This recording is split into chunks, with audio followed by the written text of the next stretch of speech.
Computer science आपका area रहा है? जी सर। किस लैंग्वेज में आप सबसे ज़्यादा कंफर्टेबल हैं? सर मैंने जावा में कोडिंग किया। मुझे बताइए कि जावा को जब हम डॉटनेट प्लेटफॉर्म में करते हैं तो क्या लिमिटेशंस आती हैं? जावा बहुत सारे प्लेटफॉर्म्स पे इस्तेमाल की जाती है, डॉटनेट में भी की जाती है, तो जावा डॉटनेट जब है तब उस समय क्या समस्याएं दिखाई देती हैं? सर मैंने रिवाइज नहीं किया, बहुत नहीं रिवाइज किया हुआ।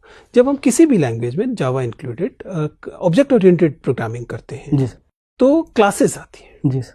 क्लासेस मेथड से कैसे अलग है? सॉरी सर, अभी नहीं याद आ रहा है, चलिए छोड़ देते हैं। भूगोल तो याद आ रहा होगा? जी सर। मुझे ये बताइए कि भूगोल में मान लीजिए ग्लोब की बात करें, नक्शे की बात करें, नॉर्थ ऊपर है साउथ नीचे है, क्यों? नहीं आ रहा, कोई बात। मिडिल ईस्ट मैकेनिकल इंजीनियरिंग जो ऑटोमोबाइल्स हैं, आईसी इंजन ऑटोमोबाइल्स, उनके कौन से पार्ट ईवी में नहीं होंगे? सर जैसे आईसी इंजन में इंजन होते हैं, उसमें पेट्रोल डीजल ये सब बर्न होते हैं, तो ये चीज सर उसमें नहीं होती इलेक्ट्रिकल व्हीकल्स में। उसमें सर बैटरीज होते हैं। नहीं, उसमें क्या होते नहीं, मुझे ये बताइए इनमें से कौन सा पार्ट का नाम बताइए आईसी इंजन में जो वहां नहीं होगा? सर पिस्टन नहीं होते हैं। पिस्टन सिलेंडर हेड पूरा नहीं होगा, चलिए। और क्रैंकशाफ्ट नहीं होते हैं सर। क्रैंकशाफ्ट बिल्कुल नहीं होगी या उसकी जगह कुछ और ले लेगा? सर मैं श्योर तो नहीं हूँ सर इस बारे में। चलिए। और सर ट्रांसमिशन होगा कि नहीं होगा? ट्रांसमिशन होगा सर।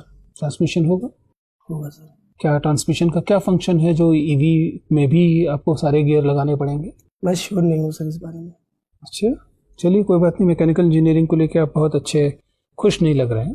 Yes ma'am. भारत के टॉप 5 एयरपोर्ट्स कौन कौन से हैं? सर मैम सबसे पहले अगर मैं सबसे ज़्यादा मतलब जितने लोग आते हैं फुटबॉल के हिसाब से देखो, दिल्ली है, उसके बाद मुंबई है, चेन्नई है, कलकत्ता है एंड हैदराबाद। अच्छा ठीक है। आज से लगभग 2-3 वर्ष पहले सेना के एक कर्मी ने सोशल मीडिया पर आकर ये दिखाया कि सेना में कैंटीन में जो दाल दी जाती है उस दाल में दाने कम होते हैं, पानी ज़्यादा होती है।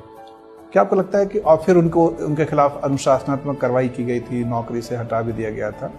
क्या आपको लगता है कि सैनिकों को भी उनके भी मानवाधिकार है, उनको भी एक पौष्टिक और सुरक्षित आहार पाने का हक है, और अगर उसका उल्लंघन अधिकारीगण कर रहे हैं तो उन्हें अपनी शिकायत करने का भी हक होना चाहिए? जी सर, बिल्कुल हक है शिकायत करने का। सर सेना में एक प्रोसीजर होता है, अगर उस चैनल को हमें फॉलो करना होता है। अगर कोई भी समस्या है तो उस चैनल के थ्रू हमें अपनी शिकायत बतानी होती है, हमें अपने अधिकारी को रिपोर्ट करनी होती है उस बारे में। और ऐसा नहीं होता है कि वो शिकायत रिजॉल्व ना हो। सेना में खाने के लिए, जवान के खाने के लिए विशेष ध्यान दिया जाता है। इसका एक टेस्टिंग प्रोसीजर भी होता है, हर रोज का खाना टेस्ट किया जाता है। तो जो इंडिविजुअल ने जो ये रास्ता अपनाया था सोशल मीडिया का, वो थोड़ा गलत था। उसकी बजाय अगर वो अपने एस्टेब्लिशमेंट को पहले बताता तो बेहतर सुधार और क्वालिटी ऑफ फूड प्रोवाइड होता। ऐसा नहीं है कि सेना में नहीं होता है। चलिए ठीक है सुनील, आपका इंटरव्यू हो गया, आप जा सकते हैं। ये बताइए कि सी शार्प क्या है? आपने तो बीसीए किया हुआ है, सी शार्प सुना होगा आपने, कोई प्रोग्रामिंग लैंग्वेज? सॉरी सर इतना। अच्छा कोई नहीं, आप मुझे 2-3 प्रोग्रामिंग लैंग्वेजेस के नाम बताइए। सी प्लस प्लस, जावा, और फेल्ट्रॉन या फोल्ट्रॉन है। अच्छा फोर्ट्रॉन, ठीक है। फोर्ट्रॉन का क्या फुल फॉर्म था? Sorry sir. ठीक है। आजकल पाइथन काफ़ी पॉपुलर है, क्या है पाइथन? Sorry sir. ये बताइए कि फाइल एक्सटेंशन जो होता है ना, उसका क्या काम होता है? हम कंप्यूटर में फाइल एक्सटेंशन यूज़ करते हैं। सॉरी सर, मैं जैसे .exe है, तो क्या मतलब इसका? कोई सॉफ्टवेयर वो इंस्टॉल करने के लिए होता है। हाँ, .exe फाइल्स ना जी, ठीक है। ये PNG फाइल्स क्या होती हैं और ये JPEG से कैसे डिफरेंट है? Sorry sir. JPEG क्या होता है? Sorry sir.